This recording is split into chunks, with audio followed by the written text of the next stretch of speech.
Olá, como você está?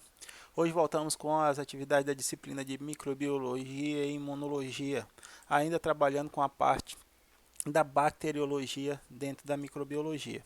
Na aula passada nós falamos a respeito da última estrutura externa à membrana plasmática, que é a parede celular. Vimos seus componentes principais, as formas de organização, as suas funções, tipo de coloração, mecanismo de identificação.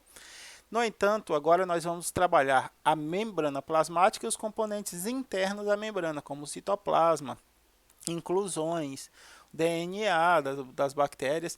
A gente vai dar uma leve visualizada no DNA, porque a gente vai falar especificamente de genética bacteriana nas próximas aulas. Então a gente vai começar com a estrutura da membrana plasmática. Todos nós, quando pensamos em membrana plasmática, já pensamos na bicamada lipídica associada a proteínas de transporte. Sabemos que as proteínas são formadas por lipídios, basicamente, mas temos essa estrutura dos fosfolipídios com cabeças polares e caudas apolares nessa organização de bicamada, fazendo associação a essa bicamada, nós temos as proteínas de transporte, proteínas sinalizadoras e uma série de outras proteínas associadas a essas funções de organização do metabolismo celular. Primeira coisa que a gente vai falar a respeito da membrana plasmática é a sua capacidade de permeabilidade seletiva.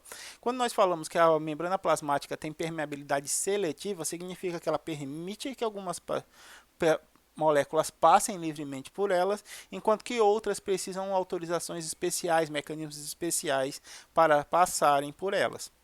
Então, essa seletividade das moléculas vai contribuir com a diferenciação do espaço intracelular do espaço extracelular, por causa da forma com que a membrana celular interage com as diferentes moléculas que estão no interior das células. Então aqui a gente tem a membrana plasmática que delimita o espaço intra e extracelular. Percebam que no espaço extracelular nós temos um conjunto de diferentes moléculas e no espaço intracelular outro conjunto específicos. Sem essa capacidade de permeabilidade da membrana, semipermeabilidade, ambos os espaços teriam as mesmas concentrações e as mesmas características de moléculas, o que impossibilitaria a vida, o que impossibilitaria a realização do metabolismo celular. Algumas células, como as procariontes, não contêm sistema de membrana interno, então nós não temos outras membranas delimitando o espaço intracelular. Nas células eucariontes, nós temos um sistema de membrana interno que delimita regiões dentro do citoplasma. Então, aqui novamente, a gente tem a exemplificação de uma vesícula, que pode ser o núcleo, pode ser uma mitocôndria, pode ser qualquer uma dessas organelas membranosas, e mostrando que a composição de moléculas dentro desse espaço intracelular é diferente da composição de moléculas do espaço citoplasmático e, por vez, é diferente do componente de moléculas do espaço citoplasmático. Ora, Ruth, mas isso é importante? Claro, cada ambiente celular tem uma especificidade metabólica nas células eucariontes e por isso deve ter mais ou menos uma determinada molécula, um determinado átomo. Se todos os ambientes fossem iguais, não haveria distinção entre as atividades biológicas de cada uma dessas organelas. Como a gente sabe, nas células eucariontes nós temos várias organelas membranosas e cada uma com uma função especial. A mitocôndria, por exemplo, é responsável pelo processo de respiração celular e produção de energia. O retículo endoplasmático rugoso, produção de proteínas. Retículo endoplasmático liso, produção de lipídios. Complexo de Golgi, envelopamento, finalização de proteínas e transporte.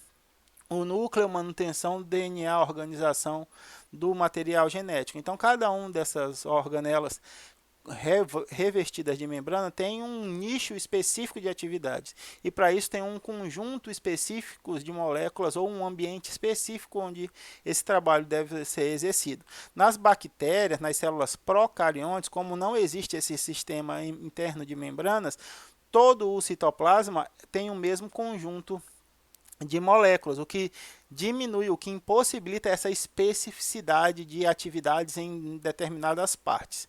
Mas isso não impede que haja a separação dessa região em relação ao meio extracelular. Agora, Hudson, ela é semipermeável. Ela é permeável a quê? A todas as moléculas apolares ou lipossolúveis. Não faço ideia do que seja isso. Moléculas sem carga ou que estejam recobertas por uma camada de lipídios, de outra gordura. Isso faz com que essas moléculas tenham passagem livres pela membrana plasmática. Por exemplo, Hudson, gás carbônico e oxigênio são apolares, não tem carga. Então, eles podem passar livremente pela membrana plasmática. Alguns hormônios que são produzidos, podem passar livremente. Alguns hormônios de origem lipídica, eles podem passar livremente pela membrana plasmática. E as moléculas que não passam, Hudson, que precisa de mediadores de transporte para passarem. A gente tem as moléculas carregadas, íons carregados, tá? Esses não passam pela membrana plasmática, esses precisam de transportadores. Por exemplo, Hudson, o açúcar não pode passar, proteína não pode passar, cálcio, potássio, sódio, todos esses átomos carregados não podem passar pela membrana livremente. Eles precisam de um transportador específico para transpor essa barreira que é a membrana plasmática. Então aqui, ó, apesar de servir como barreira e evitar a perda ou a mistura dos componentes celulares com os meios circundantes. Então, a separação aqui, ó, desses diferentes meios é dado pela seletividade da membrana plasmática. Outras situações em que a membrana plasmática está envolvida é a recepção e a transferência de informações. Na membrana plasmática, tanto das bactérias quanto das células eucariontes, existe um conjunto de proteínas associados que são responsáveis por detectar informações no ambiente e converter essas informações do ambiente em ação celular, em atitude celular. Como isso acontece, Hudson? Existem os sinalizadores e os receptores. As células diferentes de nós não têm WhatsApp, não têm Instagram, não têm TikTok, não tem essas redes sociais para se comunicarem. Elas precisam se comunicar, mas através de mediadores químicos. Agora é o seguinte, palavra lançada ao vento precisa que exista uma orelha que a capture, né? Se eu continuar falando sozinho aqui, eu estou me comunicando. Eu sei que eu estou me comunicando porque apesar de estar falando com a câmera, mais cedo ou mais tarde vocês vão ver esse vídeo e a gente vai conseguir trocar informações, trocar percepções a respeito desse conteúdo. Mas se eu estiver falando sozinho para ninguém, é uma comunicação? Não é uma comunicação, é só gasto de energia através da emissão de ondas sonoras. O que acontece? As bactérias, as células, elas não têm essa capacidade de vocalização, não conseguem transformar os seus pensamentos em ondas sonoras captáveis. O que elas fazem? Produzem mediadores químicos, sinalizadores químicos.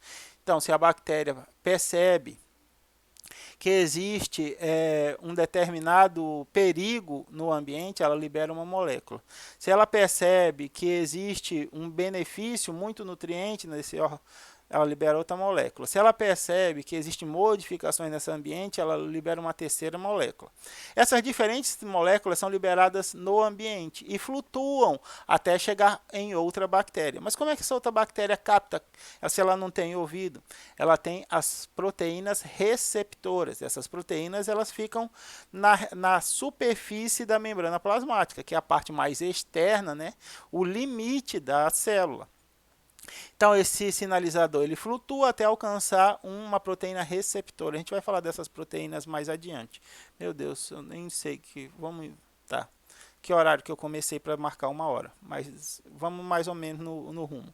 A partir dessa captação, existem vários mecanismos de transdução de sinal. Pelo amor de Deus, Rudes, transdução de sinal é a transformação do sinal químico que veio de fora para outro sinal dentro da célula. E essa transdução de sinal pode ser uma cascata metabólica, uma mudança de conformação, uma série de vias que a gente não vai entrar nisso agora. Mas existe a transformação desse sinal químico em um sinal de ação da célula. Onde é que esse sinal de ação vai atuar? Depende do que quer que seja. Existem vários mecanismos de recepção. Eu preciso que essa célula se multiplique. Acabei de receber um hormônio para multiplicação celular. Esse receptor traduz um sinal que vai atuar no núcleo da célula, fazendo com que ela entre na fase de replicação celular. Eu preciso que essa célula se mova, então uma região do citoesqueleto, fazendo modificações no citoesqueleto, fazendo com que ela se desloque. Eu quero que ela libere substâncias, então eu leva até o núcleo leva ao complexo de Golgi ou retículo endoplasmático, dependendo de que substância é, para ser encaminhada para ser exportada pela célula. Então existe uma afinidade de funções de proteínas que estão associadas sempre à membrana plasmática. As proteínas receptores estão a elas associadas. Os componentes fundamentais de toda a membrana plasmática são os lipídios, e os lipídios têm características comuns. Por exemplo, a cabeça hidrofílica, que adora água, que tem afinidade por água, e tem as caudas hidrofóbicas, que têm medo de água, que têm aversão à água. Então, toda vez que um lipídio ele tiver em contato envolto por água, ele vai expor a sua parte que permite a interação com a água e vai esconder a parte hidrofóbica. Então, quando a gente tem uma gota de óleo na água, já perceberam que ela sempre forma um círculo? Ela nunca forma um triângulo, nunca forma um quadrado, ela nunca forma uma cobrinha, ela sempre forma um círculo. E por que ela forma um círculo? Porque a forma mais eficiente para fazer essa exposição da região hidrofílica e esconder a parte hidrofóbica é em uma esfera. Essa esfera de lipídios é chamada de micélios. E a partir da formação de micélios na natureza foi possível a constituição das células primordiais, as células iniciais. Tá? Mas que características são essas, Rudes? Por que uma é hidrofílica e a outra é hidrofóbica? A gente tem a região polar ou hidrofílica da cabeça do fosfolipídio formado por um aminoácido, um grupo fosfato e um grupo glicerol. Todas moléculas orgânicas que têm carga, por isso que ela interage facilmente com a água. Nesse caso aqui, a gente tem uma colina como aminoácido, e esse aminoácido da ponta vai dar o nome do nucleotídeo, né? Ou do nucleotídeo não, perdão, do fosfolipídio. Então aqui a gente tem uma colina, esse fosfolipídio é chamado de fosfatidilcolina. Aqui a gente tem uma colina, mas se eu tivesse uma serina, a gente teria uma fosfatidilserina, e assim os demais aminoácidos. Existe um fosfolipídio para cada um dos aminoácidos possíveis. Então, aqui a gente tem moléculas orgânicas com carga. E na cauda, Rudes, por que ela é hidrofóbica? Porque aqui a gente tem um hidrocarboneto, ó. Tudo bem? Formação só de carbono e hidrogênio. Carbono e hidrogênio, carbono e hidrogênio, carbono e essa molécula, essas características são características de moléculas apolares, sem carga. E toda substância sem carga não interage com a água, é hidrofóbica. Aqui a gente ainda tem organizações desses hidrocarbonetos. Aqui a gente tem um hidrocarboneto saturado e aqui a gente tem um hidrocarboneto insaturado. A gente vai lembrar lá bioquímica, que os hidrocarbonetos saturados são aqueles que são compostos apenas por ligações simples, né? Enquanto que os hidrocarbonetos insaturados são aqueles que têm pelo menos uma ligação dupla ou tripla, tá? A gente tem aqui uma cis, uma dupla ligação do tipo cis. A gente também tem a ligação de tipo trans, mas isso não é para a gente abordar agora. Só para vocês visualizarem que existe essa organização com a cabeça polar contendo o aminoácido, o grupamento fosfato, e o grupamento glicerol, acho que falei todas, né? O grupamento fosfato é inorgânico, mas o aminoácido é orgânico e o glicerol é orgânico também. Todos com carga, os dois com carga, fazendo com que haja essa interação com água na cabeça ou na região hidrofílica. E a formação de hidrocarbonetos, carbono e hidrogênio na cauda, fazendo com que haja uma característica apolar ou hidrofóbica. A gente tem o costume de pensar que a membrana plasmática, essa bicamada lipídica, ela é formada e é estática, mas isso é uma impressão extremamente equivocada, vinda da nossa impressão disso por causa que a gente costuma ver em livros nessa dupla dimensão. Mas os fosfolipídios eles estão em constante movimento, tanto nas camadas que compõem a bicamada lipídica, quanto entre as camadas. E cada um desses movimentos tem nome, tá? Então a gente tem, começando aqui, ó, com a flexão.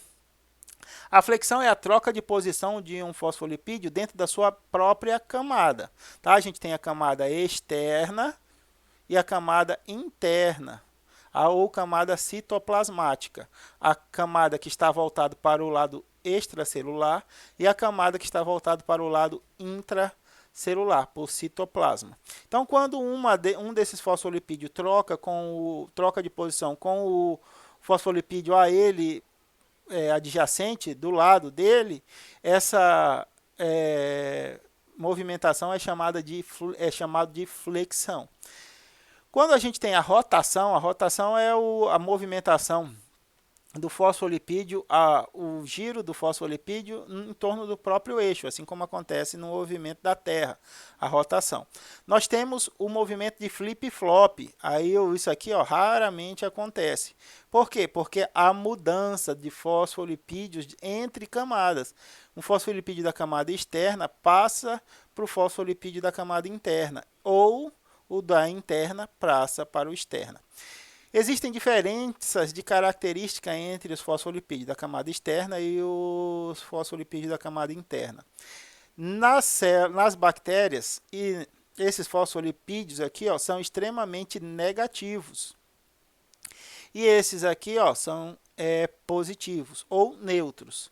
Quando há a troca desses fosfolipídios entre as camadas, pelo movimento de flip-flop, a gente tem uma sinalização celular. Nas células eucariontes já foi demonstrado que o encontro de lipídios carregados negativamente na face interna, na membrana, sinaliza para a célula a apoptose. Nas bactérias, a gente não tem um mecanismo de apoptose, a morte programada da célula, mas isso gera também cascatas metabólicas que desencadeiam funções das bactérias, seja ela de movimentação, seja ela de proteção, de encistamento, ou qualquer uma dessas funções que pode ser desencadeada por esse movimento entre fosfolipídios das diferentes camadas. Por isso ele raramente ocorre. Existem outras ferramentas de mediação para essa sinalização. Essa é uma das ferramentas possíveis e geralmente não é utilizado, mas pode ser verificado quando fosfolipídios de camada externa são transferidos para a camada interna pelo movimento de flip-flop. Então a gente tem os movimentos laterais, os de rotação e os de mudança na posição entre as camadas da membrana plasmática. Aqui a gente tem novamente a estruturação da membrana plasmática em zoom. Isso aqui é uma parede celular gram positiva ou gram negativa? Gram negativa. Por que, Hudson? Tu consegue ver que é gram negativa? Fina camada de peptidoglicanos, extenso espaço periplasmático, presença de membrana externa.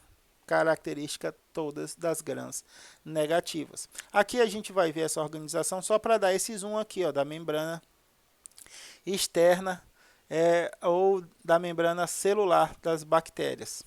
A gente tem aqui a membrana celular, que é a bicamada lipídica associada a diferentes proteínas associadas a ela. E a bicamada lipídica formada pela aglomeração dos fosfolipídios com as suas cabeças polares voltadas para a face, com a água, tanto externa quanto interna, e as caudas apolares interagindo entre si, escondendo-se, fugindo da interação da água. Como a gente viu, os fosfolipídios dentro da bicamada lipídica têm movimentação. As proteínas associadas à bicamada lipídica também têm essa movimentação. Quando verificou-se essa possibilidade, deu-se o nome de mosaico fluídico, a membrana plasmática. Por quê? Porque ela é um mosaico. O que é um mosaico, Hudson? Mosaico é a união de diferentes figuras, né, na arte. Como na célula a gente tem diferentes componentes formando a membrana plasmática, foi chamado de mosaico também. Então a gente tem os lipídios, a gente tem as proteínas, os glicolipídios, as glicoproteínas, uma série de outras o colesterol nas células eucariontes. O mecanismo de dinâmica das proteínas dentro da membrana plasmática foi chamada de lipid raft ou de jangada lipídica. Imaginem que a bicamada é o mar, fluido, dinâmico, né? E as proteínas são as jangadas, flutuando nesse mar. As jangadas, a menos que elas estejam ancoradas, elas são levadas pelas marés, são levadas pelos ventos. A mesma coisa acontece com as proteínas, a menos que essas proteínas estejam ancoradas pelo citoesqueleto, por regiões específicas dentro da membrana celular, elas estão livres para se dissociar, para flutuar dentro da membrana plasmática. Por isso foi chamado de jangada lipídica. Foi comprovado que mesmo proteínas multiméricas, o que é isso, Hudson? Proteínas multiméricas, um complexo de proteína formado por vários pedaços. São proteínas multiméricas, tem multimonômeros, vários monômeros, compondo uma unidade funcional que a gente chama de proteína.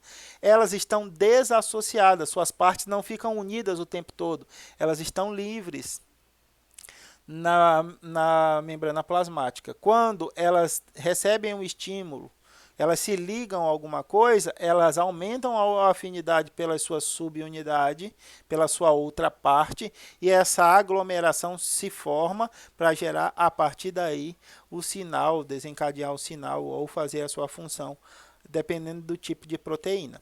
Ah, Ruth, isso daí é muito bonito, é colorido, mas eu queria saber como foi que descobriram isso daí, porque na maioria das vezes eu acho que é tudo invenção. O cara está em casa sem fazer nada, aí para publicar um artigo ele começa a inventar coisa aí e vai lá e coloca o nome dele em umas coisas aí, mas nunca provou nada. Como é que esses caras provaram que isso existe mesmo?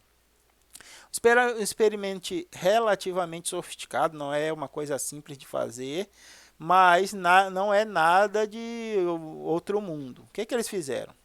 Pegaram duas células, uma célula cultivada normalmente em laboratório, sem nenhuma alteração, e uma célula em que alguns dos seus componentes deram para a célula, no meio de cultura, átomos radioativos, para que houvesse a incorporação desses átomos nas proteínas e você conseguisse visualizar esses átomos pela excitação do elemento radioativo. Então aqui a gente tinha uma célula normal, sem nenhum elemento radioativo, e aqui uma célula com elementos radioativos. A gente, a partir da utilização de sinalizadores químicos no meio de cultura, na cultura, em placa, perdão, a gente pode induzir a fusão dessas células. É tipo o Goku e o Vegeta aí, menino. As meninas vão ficar meio boiando, as que são menos nerds. O Goku e o Vegeta se fundem lá. As células também podem fazer isso, se fundirem.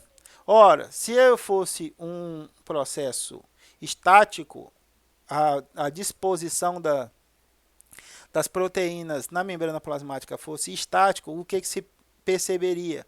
Em um lado da célula, nenhuma fluorescência, nenhuma radioatividade, e do outro lado da célula, a radioatividade é abundante. O que se percebeu? Que havia distribuição de radioatividade por toda o perímetro, por toda a extensão da membrana plasmática. Mas como é que isso aconteceu, Hudson? Através do processo de jangada lipídica, processo de mosaico fluídico. A membrana plasmática não é uma estrutura estável, não é uma estrutura cristalizada, não é uma estrutura é, é, não sei qual é a diferença, qual é o antônimo de dinâmico. Estático. Não é uma molécula não é uma molécula, não é uma estrutura estática, tá? Então a gente tem essa distribuição da radioatividade por toda o perímetro, toda a extensão da membrana, porque as proteínas, inicialmente em uma posição, começaram a mover-se por toda a extensão da célula, gerando a capacidade de detecção de radioatividade em todos os cantos da membrana. Não é bonito? Ah, Hudson, mas isso aí não vai dificultar o metabolismo celular? As células procariontes, que no caso das bactérias, têm um metabolismo celular um pouco mais simples, então elas não demandam muitas necessidades através não tem muita dificuldade devido a essa ondulação, essa flutuação das proteínas na superfície. Agora, as células eucariontes que contêm proteínas enormes, formadas por várias subunidades, percebeu-se que essas proteínas elas têm uma delimitação dentro de um espaço que elas podem se mover através de estruturas do citoesqueleto. Algumas estão ancoradas no citoesqueleto, outras têm umas regiões que elas permitido elas se movam, também delimitada por componentes do citoesqueleto, e faz com que elas estejam livres dentro daquele pequeno espaço. Elas não podem dispersar por espaços muito longos. Por quê? Porque essas unidades com muitas subunidades, essas proteínas com muitas subunidades, precisam do agrupamento de todas as subunidades para desenvolver sua função. E se três subunidades, a encontra a B, mas a C está perdida, a A e a B ela não realizam a função. O que acontece? A B e a C elas estão livres, estão dissociadas, né? Estão ali, mas dentro de um pequeno espaço. Sempre que a A precisar da B, ela vai encontrar, e sempre que o complexo AB precisar do C, ele também vai encontrar, facilitando essa dinâmica do metabolismo celular. Agora, Hudson, essas proteínas associadas são todas do mesmo tipo? Não, a gente tem vários tipos de proteína e várias funções dentro desse grupo de proteínas. Então, a gente tem as proteínas transmembrana. Isso significa o quê? Que ela atravessa a bicamada lipídica, porção extracelular, porção intracelular. E a gente tem vários tipos de proteína transmembrana. A gente tem proteínas transmembranas de um único passo, que passam pela bicamada lipídica apenas uma vez. A gente tem proteínas transmembranas de múltiplos passos, que passam a bicamada lipídica mais de uma vez. E nós temos as proteínas transmembranas da família das porinas, as proteínas que formam poros, aquelas proteínas que permitem a passagem de substâncias. A gente falou de proteínas das porinas quando a gente estava falando dos antibióticos beta-lactâmicos, né, que eles passam a membrana externa através das porinas para alcançar a membrana, o espaço periplasmático. A membrana plasmática também tem porinas que permitem substâncias passarem do espaço periplasmático para o interior da célula, onde vão desencadear a sua função. Então, as proteínas transmembranas são proteínas de único passo, proteínas de múltiplos passos e proteínas formadoras de poros, ou proteínas da família das porinas. Porinas, tá? Não é purina não, de purina e hiperimidina, é porina, de poros, tá? De poço, tá? A gente tem a associação das proteínas associadas à membrana. Nesse caso, elas estão ligadas a pelo menos a somente um dos lados da bicamada lipídica, ou no lado interno, ou na face interna. Cadê meu cursor? Aqui. Na face interna, ou na face externa, dependendo da sua finalidade, ok? A gente tem as proteínas ligadas por meio de lipídios, são as lipoproteínas, proteínas associadas a lipídios, lipoproteínas de face externa, lipoproteínas de face interna. Nós temos proteínas ligadas por outras proteínas. Está vendo aqui a proteína transmembrana? E associada à proteína transmembrana, nós temos outra proteína ancorada à proteína transmembrana. Então, proteína ligada a outra proteína, tanto na face interna quanto na face externa. As diferentes conformações dessas proteínas se dão de acordo com as suas diferentes funções dentro do metabolismo celular. Então, a gente tem aqui algumas dessas funções. Temos proteínas transportadoras, né? Como a bicamada lipídica é semipermeável, as moléculas polares,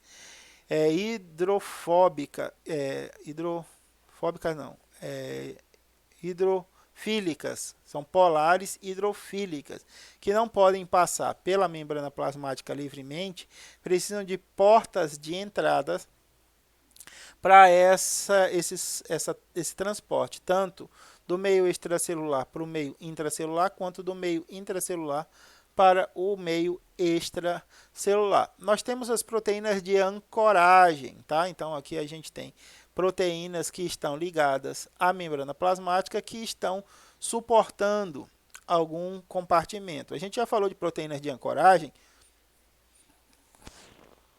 perdão, novamente, quando a gente estava falando da fixação da parede celular à membrana plasmática. A parede celular não é uma estrutura solta da bactéria, ela está ancorada, ela está ligada à membrana plasmática por essas proteínas de ancoragem. Existem proteínas de ancoragem para citoesqueleto. Então, componente do citoesqueleto, quando a célula quer emitir pseudópodes, que são prolongamentos citoplasmáticos, que pode, para produzir fagocitose ou deslocamento, é preciso que exista proteínas que estejam ancorando os componentes do citoesqueleto e o citoesqueleto empurrar a membrana celular para frente, fazendo com que haja o deslocamento dessa membrana. A gente tem as proteínas receptoras, como eu falei para vocês, agora toda vez que a célula quer se comunicar, ela libera um mediador químico no ambiente, assim como nós liberamos as ondas sonoras das nossas vozes, e outras células, as células precisam dos receptores desse estímulo, né? São as proteínas receptoras, que são, no nosso caso, os ouvidos, né? Então, cada sinal tem um receptor específico, e esses receptores ficam na membrana celular. Na membrana externa não tem receptores, só na membrana celular que tem receptor. Aqui ele desencadeia a transdução de sinal, que é a transferência de sinal para o espaço citoplasmático, e vai desencadear a resposta no metabolismo. Então, podemos ter também enzimas associadas à membrana celular, convertendo a partir de um determinado estímulo um produto um determinado substrato em seu produto, convertendo molécula X, o seu substrato, no seu produto Y. O produto Y vai servir de sinalizador no meio intracelular para um desencadeamento de uma determinada função. Agora, a membrana celular também,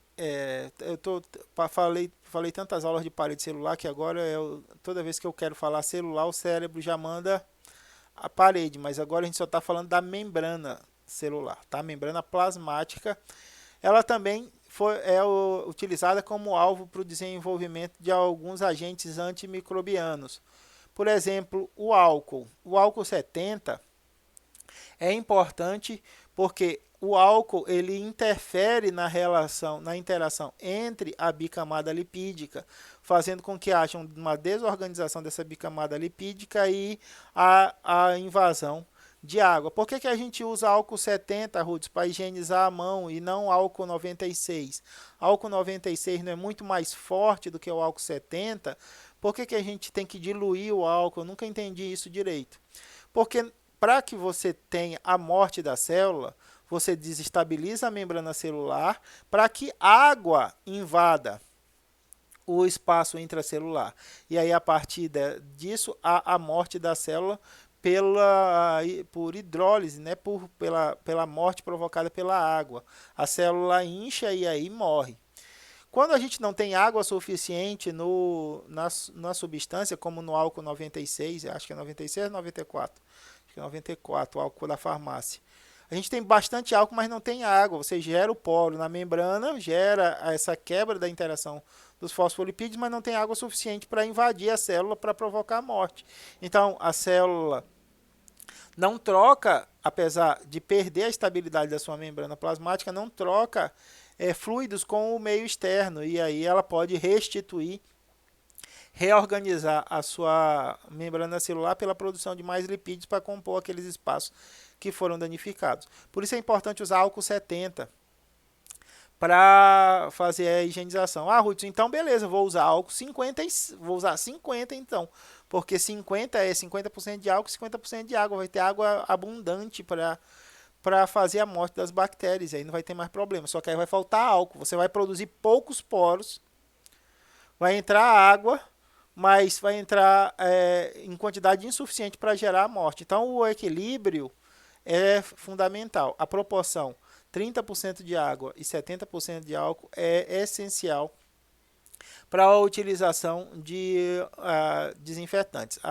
Hudson, eu vi lá, uma vez eu comprei um álcool, fui comprar um álcool no supermercado e fizeram uma pegadinha do malandro. Eu não fico olhando muito descrição do produto. O que é? Eu olho o rótulo, pego e coloco no carrinho e vaso. Vinha um álcool perfumado lá, o álcool, acho que era 99, eu vi no rótulo assim, 99. Aí eu peguei, coloquei no carrinho, vazei para casa. Aí quando chegou em casa, nessa período de pandemia, minha mulher falou, por que tu comprou esse álcool 40 e pouco, 45, 46, eu acho que era assim. Falei, não, o álcool que eu comprei é o 99. Ela falou, não. Falei, como não, mulher? Tá doida? Essa mulher, bicho, essas mulheres não entendem a gente. Homem não erra, bicho. A única vez que o homem erra é quando ele acha que tá errado. Aí fui lá. Cheguei lá, adivinha o que tinha acontecido? Eu tava errado. Mulher que não erra. Mulher só erra quando acha que tá errada. O que aconteceu? Fui olhar o rótulo, os caras colocaram lá 99%, grandão. 90%. E bem pequenininho embaixo, atividade antibacteriana. E aí a concentração de álcool escondida assim, 46%. Quando eu vi o 99 grandão, peguei e coloquei dentro do carrinho. Ah, Rudes, mas tu acabou de explicar que álcool 50 não mata a bactéria, por que esse álcool esse álcool aí mata 99% das bactérias?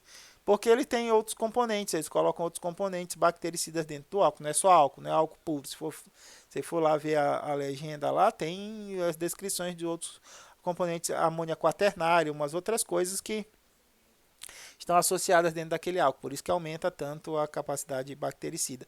Mas também não confie muito nesse negócio de capacidade bactericida aí, porque toda vez que o Inmetro vai testar alguma coisa lá, a gente vê aquelas fraudes. Eu acho que é até por isso que pararam de passar aquele quadro lá do Fantástico, lá da avaliação do Inmetro, porque depois que perceberam que alguns repelentes de inseto atraem mais carapanã do que não usar nada, aí os caras pararam de testar essas coisas para não ter confusão com os patrocinadores, tá?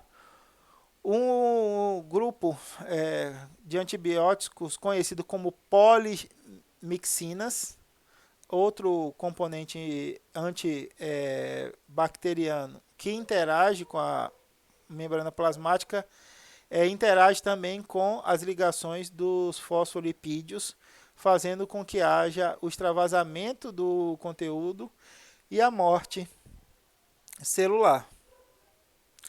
Aqui a gente vai falar um pouco sobre o transporte. Poxa, Hudson, faz tempo que eu não vejo esse negócio de transporte de células. Então, antes da gente falar de proteínas transportadoras, a gente vai falar dos diferentes tipos de transporte, tá?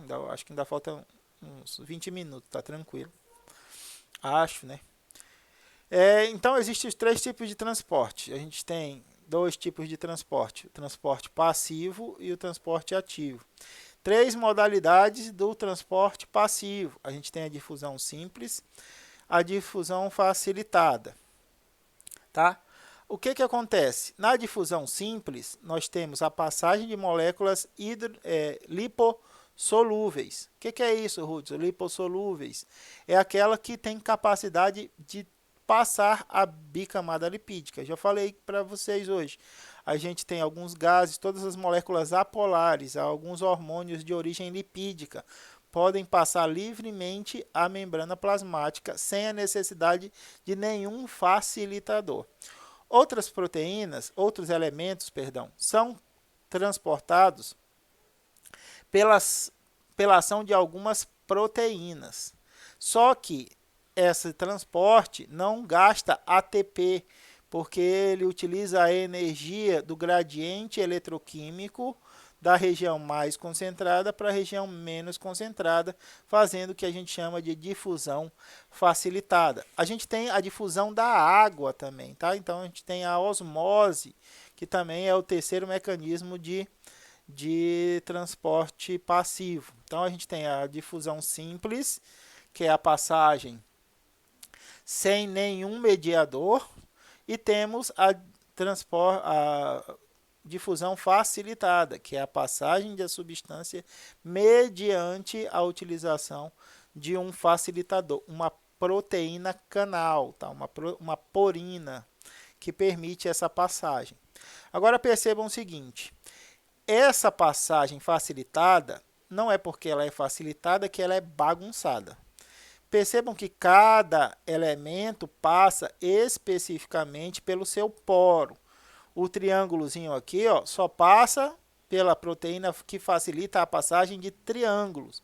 A bolinha só passa pelas proteínas que facilitam bolinhas. Por que, Hudson? Porque os átomos que vão ser transportados, as moléculas que vão ser transportadas, têm tamanho e carga específicos. Tudo bem?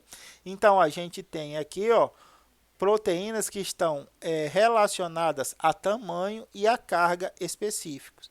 Então, substâncias, as ferroporinas, as transportadoras de ferro, vão levar em consideração o tamanho do átomo e a carga do átomo. A partir disso, ela reconhece que é ferro e aí permite o transporte. Magnésio, cálcio, precisa passar por interior da célula. Vai passar pela ferroporina? Não vai. Vai utilizar os canais específicos para magnésio e para cálcio, porque eles têm cargas positivas, todos têm cargas positivas, ferro, magnésio e cálcio, sim, todos têm carga positiva, mas tem tamanhos atômicos diferentes. Isso faz com que não haja compatibilidade com os canais específicos. Então não é bagunçado não, tudo bem?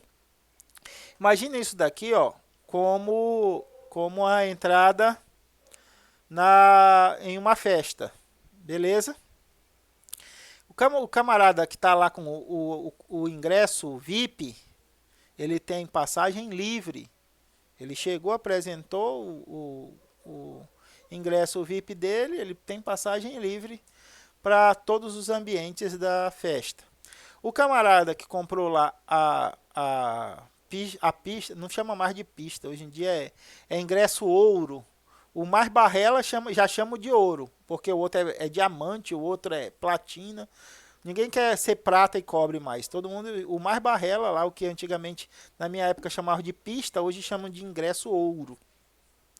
O ouro você vai entrar pela entrada do povão lá, que é a entrada que o meu dinheiro pode pagar. Então você chega lá 10 horas da noite para entrar meia-noite, para pegar só 2 horinhas de fila.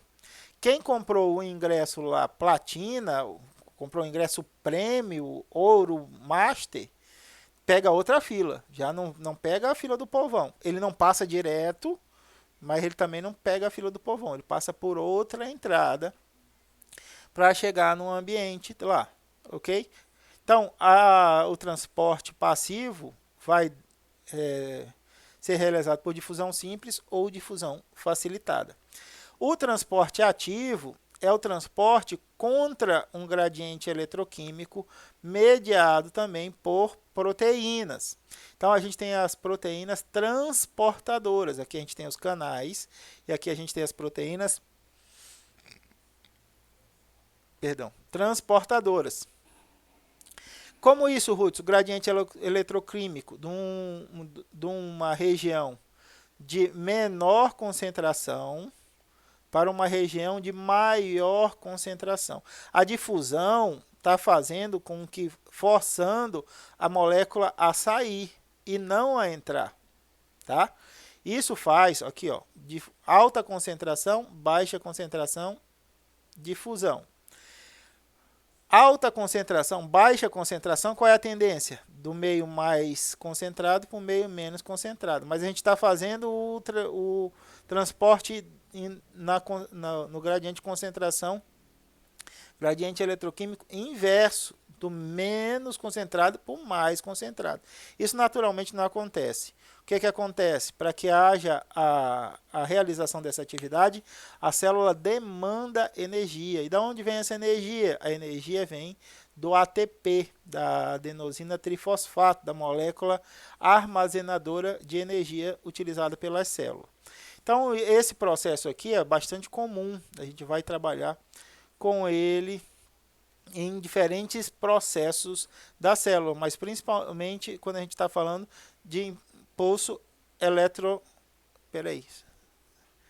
impulsos áudio.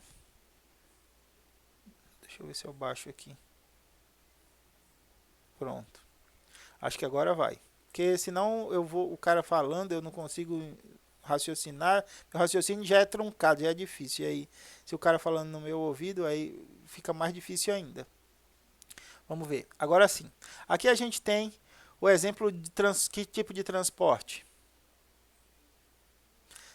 Difusão facilitado, porque há a utilização de proteínas para o transporte. A difusão simples, a molécula passa direto pela bicamada lipídica, porque ela é lipossolúvel. Ó, moléculas polares não entram na membrana plasmática, deixa eu passar de novo, a menos que oxe Maria, vamos aí. Então, as moléculas polares precisam de transportadores específicos. Percebam, novamente, não há esse cachinho de uva que passa aqui, ó, por esse canal específico, não passa pelo transportador de bolinhas aqui do lado. Ó. Só bolinhas passam pelas bolinhas, só caixinho de uva passa pelo caixinho de uva, por causa daquela especificidade dos carreadores que eu falei para vocês. Substâncias lipossolúveis não precisam de proteínas facilitadoras, elas passam direto pela membrana plasmática. No transporte ativo, ou ladeira acima, a gente tem o transporte da região menos concentrada para a região mais concentrada. Veja só aqui, ó. O potássio ele está mais concentrado na região externa e menos concentrado na região interna. Então, esse transporte aqui ó, não demanda energia. Mas o sódio, para passar da região intracelular, onde ele é menos concentrado, para a região mais concentrada, ele precisa gastar energia. E aí a gente tem essa bomba de sódio e potássio gastando energia quando a transferência de átomos ou de moléculas é contra o gradiente eletroquímico, da região menos concentrada para a região mais concentrada. Isso mesmo. Ok? Então essa é a organização da membrana plasmática de todas as células, inclusive das bactérias. Qual é a diferença? Células eucariontes têm um sistema interno de membranas e tudo isso que a gente viu está vale para organização de microambientes dentro da célula eucarionte. Na célula procarionte, como não existe sistema interno de membrana, a membrana plasmática serve como uma barreira entre espaço extracelular e espaço intracelular, fazendo todas aquelas funções. Dentro da membrana plasmática, nós temos o ambiente citoplasmático, né? O citoplasma das células. E o que contém o citoplasma? 90%, 80% do conteúdo do citoplasma é a água. Além disso, nós contemos proteínas, carboidratos e lipídios e íons inorgânicos, fosfato, ferro, cálcio, potássio, tá? Além disso, além dessa região, esse líquido em que todas essas substâncias estão imersas, a gente tem a área nuclear ou nuclear, com os quais nós já conversamos. Temos os ribossomos livres, né, aqui, livres nos citoplasmas, e alguns depósitos de reserva, que são chamados de inclusões. Então, a gente tem inclusão de carboidrato, a gente tem inclusão de lipídios, e algumas bactérias têm inclusão até de metais, que a gente vai ver daqui a pouco. As células eucariontes possuem citoesqueleto, as células procariontes não possuem essa estrutura, não possuem citoesqueleto, não possuem filamentos de actina e miosina, não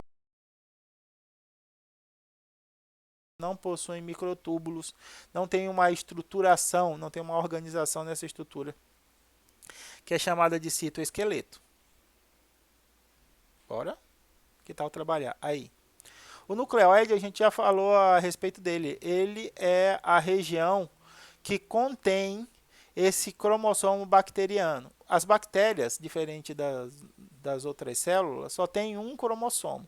Um cromossomo que está empacotado, que ele tem um nível de condensação, né, que a gente viu que aquela história de que o material genético das bactérias está disperso no citoplasma, é apenas uma aproximação grosseira quando a gente está falando dos eucariontes, que tem um nível de organização muito mais sofisticado, mas ter pouca organização não significa não ter organização. Tanto é que o cromossomo bacteriano forma a região do nucleóide, está contido na região do nucleóide. Como a gente viu na diferença entre células eucariontes e procariontes, a gente não tem nas bactérias proteína do tipo das estonas, da família das estonas, mas o material genético bacteriano está associado a outras proteínas, não da proteína das estonas, proteínas Hans, proteínas Fis, a gente vai falar delas quando estiver falando de genética bacteriana. Além do cromossomo bacteriano, existe um material extracromossomal chamado de plasmídio, e aí as cópias dos plasmídios, as bactérias podem ter de algumas unidades a algumas centenas. Eles podem ser todos iguais ou podem ser diferentes de acordo com a forma com que essas bactérias receberam essa informação genética. Esse material aqui, ó, o plasmídio, que é esse DNA extracromossomal, contém gene de resistência, é a produção de biofilme, estruturas de locomoção, pile. Esses indivíduos, essas estruturas têm seus genes contidos no plasmídio. Esse elemento aqui, ó, que é transferido pelo pile sexual de uma bactéria a outra pelo processo de conjugação. Vejam só, a gente diz que uma estrutura é circular quando ela não tem pontas, tudo bem? Veja aqui, ó, essa aqui é uma estrutura circular. Isso aqui é uma estrutura circular. Isso aqui também é uma estrutura circular. Para ele ser circular em microbiologia, ele não tem que ser um círculo perfeito. O material genético não deve haver pontas. O nosso material genético é linear. O das células eucariontes é linear. Tem uma ponta de início e uma ponta no final. Mas se você for ver, ele está todo enrolado lá no núcleo da célula, tá? Então aqui, ó, os ribossomos, como a gente viu, também estão no citoplasma das células. Esse material genético, o plasmídio e o DNA cromossomal bacteriano, passam por um processo de transcrição, a passagem de DNA para RNA. Eu transcrevo, eu escrevo de novo, eu transfiro a escrita, né? Como é que é isso? A linguagem está em DNA.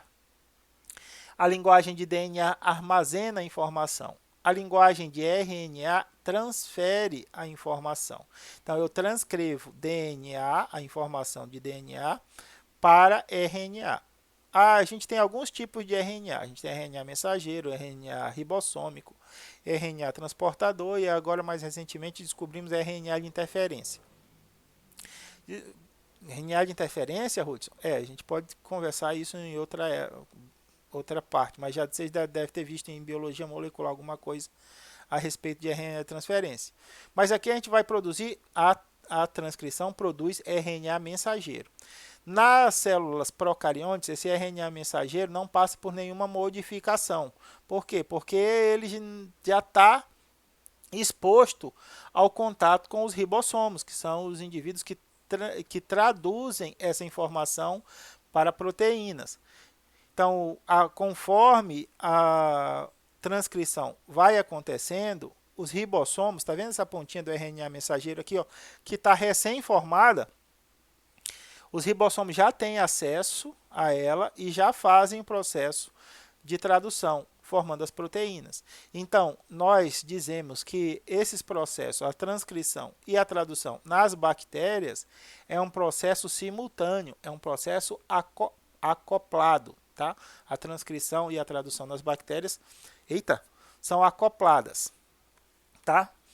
Nas células eucariontes isso não acontece. O RNA mensageiro é produzido no núcleo, ele vai passar por processo de maturação, vai passar por processo de edição, que é chamado de splicing, para tirar partes desse RNA mensageiro que não contém informação. Depois ele vai receber os caps, né? Vai receber a cauda poliar, vai receber uma série de agregados para depois sair do núcleo para o citoplasma. Chegando no citoplasma, eles podem se ligar aos ribossomos livres, mas geralmente ele passa para o retículo endoplasmático rugoso, onde os ribossomos estão aderidos. Aí lá esse RNA maduro vai passar pelo processo de tradução para a produção das proteínas. Beleza? Então, nas bactérias, esse processo é simultâneo. Transcrição e tradução é simultâneo, porque os ribossomos estão livres. Eles vão até o nucleóide e toda vez que eles encontram um RNA mensageiro nascente, eles já se ligam a esse RNA mensageiro para começar o processo de tradução, que é a produção das proteínas. A gente tem diferenças entre ribossomos de células eucariontes e ribossomos de células procariontes. Como a gente é de esperar, os procariontes têm uma estrutura mais simples. A gente sabe que os ribossomos têm uma parte, são divididos em duas partes. Apesar de ser uma organela só, elas são divididas em duas partes. A parte maior, ou 50S, e a parte menor, chamada de 30S. Dentro dessas partes, a gente tem muito RNA, a gente usa RNA ribossômico. A gente tem a maior parte dos ribossomos são formados por RNA e não por proteínas. Esse RNA se liga a proteínas do tipo L1, L2, L3 para formar a subunidade maior, e esse RNA 23S e o 5S é da parte maior, e o de 16S se liga a proteínas S1, S2, S3 para formar a subunidade menor. A união das subunidades que acontece durante o processo de transcrição, quando está ligado ao RNA mensageiro, é chamada de 70S. Ruth, é rara a soma.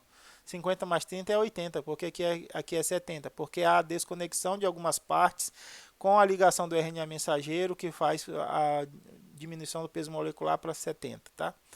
Isso é mais ou menos assim, isso não vou entrar em detalhes a esse respeito. Nos eucariotos, a gente tem estruturas mais complexas, olha só.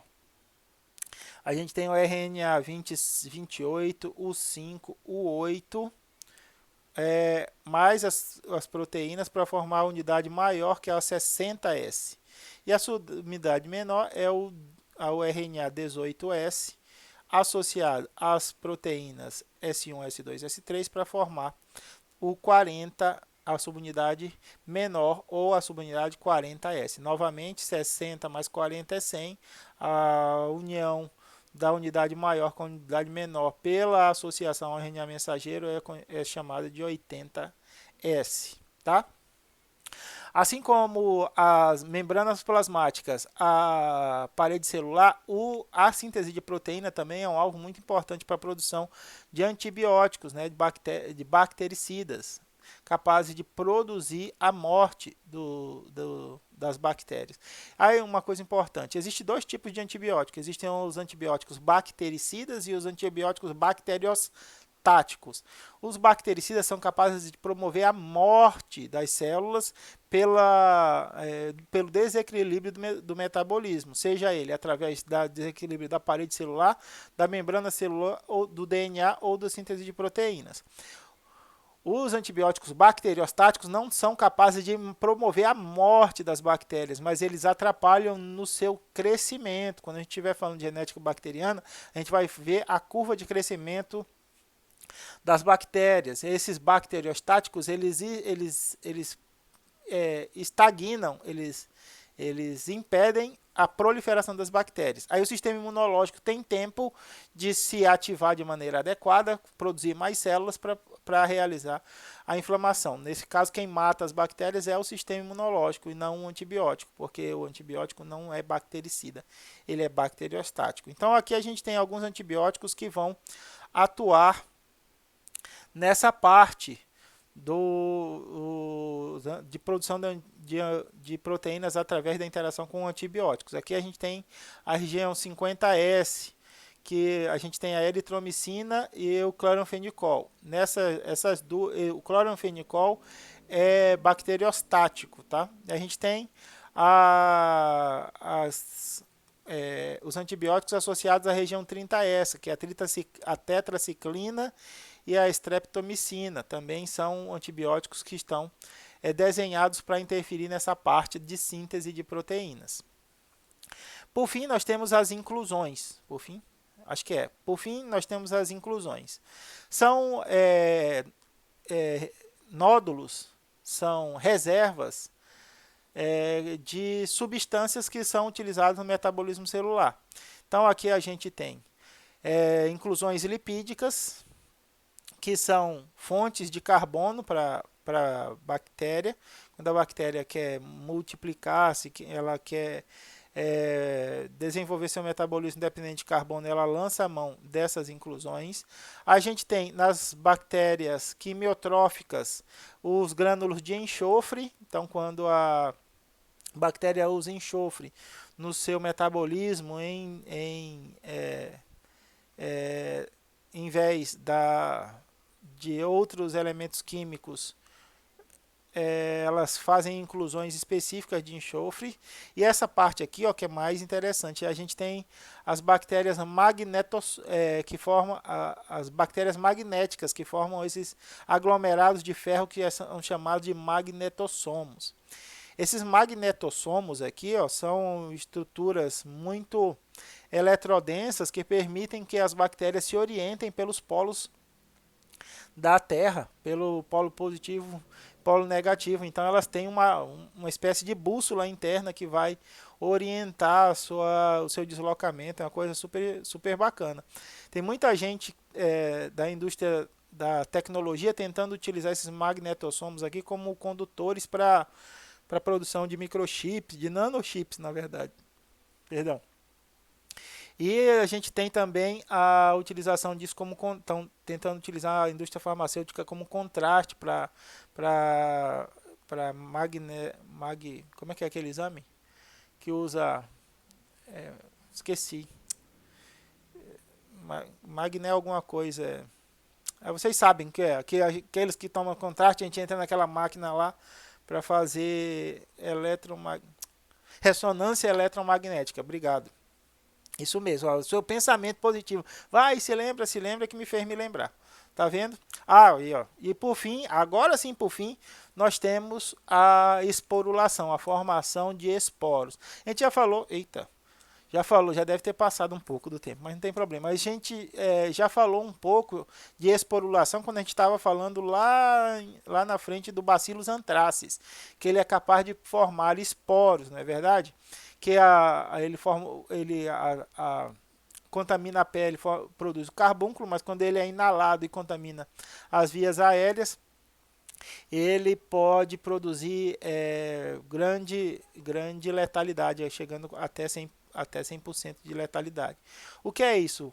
É esporulação. A esporulação é um mecanismo de defesa das bactérias. Quando elas estão em um meio muito hostil, ou o pH mudou muito rápido, ou a temperatura mudou muito rápida, ou a escassez de nutrientes, escassez de água, algumas bactérias são capazes de produzir esporos. O que é esporos? É uma forma diferencial de divisão celular. O que acontece? A bactéria multiplica seu material genético, só que em vez dela dividir igualmente esse material genético e o citoplasma entre as células filhas, o que ela faz? Ela reveste pouquíssimo citoplasma e esse material genético recém produzido.